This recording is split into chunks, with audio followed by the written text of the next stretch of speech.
nag-crave ako. Hindi ay mauulam ha, makakain ka. Nag-crave ako ng gusto ko ng ihaw.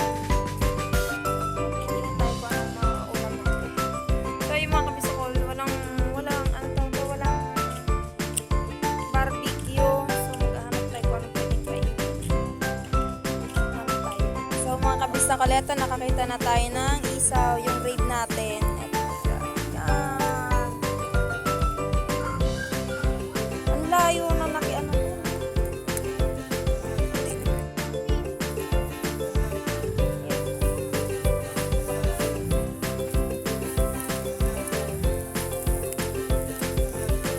So yung mga kabisakol, pauwi na ako. Mapapansin nyo ang init-init. So pawis na ako. Eto na siya. Ayan, nakabili na ako ng graving natin for today's. Yan. Nakabili na ako ng barbecue. Ay, hindi. Ano siya? Isaw at saka tapos hotdog. Ba't kaya nag-grade si Bisakol? This good. Nasa tingin. Joke lang. Lagi tayo. Gusto ko lang. Pag may, ano kasi gusto ko talaga kumain pag may bisita ako. Gusto ko yung mga maanghang, kaya suka, gano'n. Habang tayo pa uwi. So, update ko na lang kami sa bahay. Hinihingin na rin ako eh. Ito na lang. So, yung mga kabisa ko, nandito na tayo sa bahay. Oh!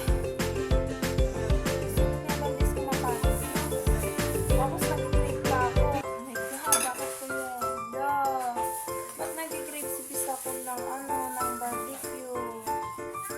To 6. Doon na ate. Doon na. Ito kasi yung habol ko, mga kabisakol. Ito yung habol ko. Suka.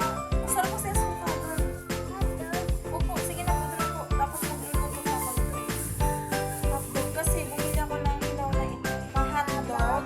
Alam ko ito kasi para sa mga bata. Tapos bumili ako ng ihaw. Para din sa akin. No, later na ako bumili ako. Bumili ko ilaw. Lalaki, diba?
malayo yung bilhan ko.